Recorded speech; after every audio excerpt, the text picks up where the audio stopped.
राज्यातील कृषी केंद्रांचं आजपासून शटर डाऊन. 5,000हून अधिक कृषी केंद्र बंद राहण्याची शक्यता आहे. कृषी खतं, बियाणं, कीटकनाशक विक्रेते आजपासून संपावर आहे. प्रलंबित मागण्यांसाठी आजपासून बेमुदत संपाची हाक देण्यात आली आहे. तब्बल 85,000 कृषी केंद्र चालक संपावर जाणार आहेत. तर यावेळी संपाची कारणं आणि मागण्या पाहतोय. बियाणं विक्रीसाठी साथी पोर्टलचा वापर बंधनकारक करण्याच्या निर्णयाला विक्रेत्यांचा विरोध आहे आणि तो रद्द करण्याची मागणी आहे. खत कंपन्यांकडून बियाणं किंवा कीटकनाशक घेण्यासाठी सक्ती केल्या जाणाऱ्या लिंकिंग पद्धतीला विरोध वाढत आहे. खतं आणि कीटकनाशकांची एजंट मार्फत होणारी थेट विक्री थांबवावी.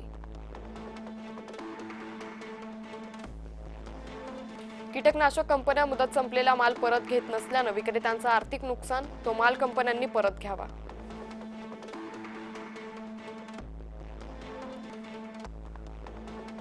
बियाणं नमुना फेल झाल्यास विक्रेत्यांना दोषी न ठरवता फक्त साक्षीदार म्हणून ग्राह्य धरावं.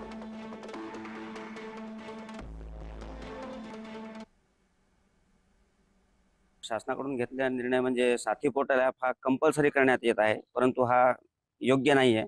दुसरा, कंपनीकडून होणारा जो कीटकनाशकांचा पुरवठा आहे त्याची तारीख झाल्यानंतर म्हणजे एक्सपायरी झाल्यानंतर तो कंपन्यांनी परत घेण्यात यावा, हा एक मोठा मुद्दा आहे.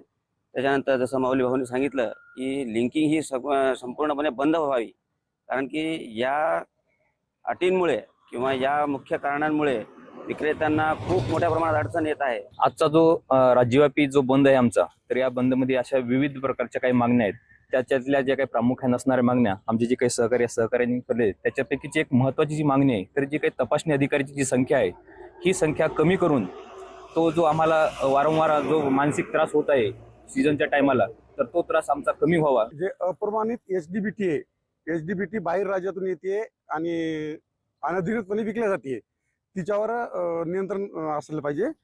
आणि जे आम्ही पॅकेट विकतोय, सीलबंद पॅकेट विकतोय, आम्ही उत्पादक नाही आहेत, आम्ही फक्त विक्रेते आहेत. जर ते सॅम्पल फेल गेलं तर आम्हाला त्याच्यातला साक्षीदार म्हणून करावा, गुन्हेगार नाहीये.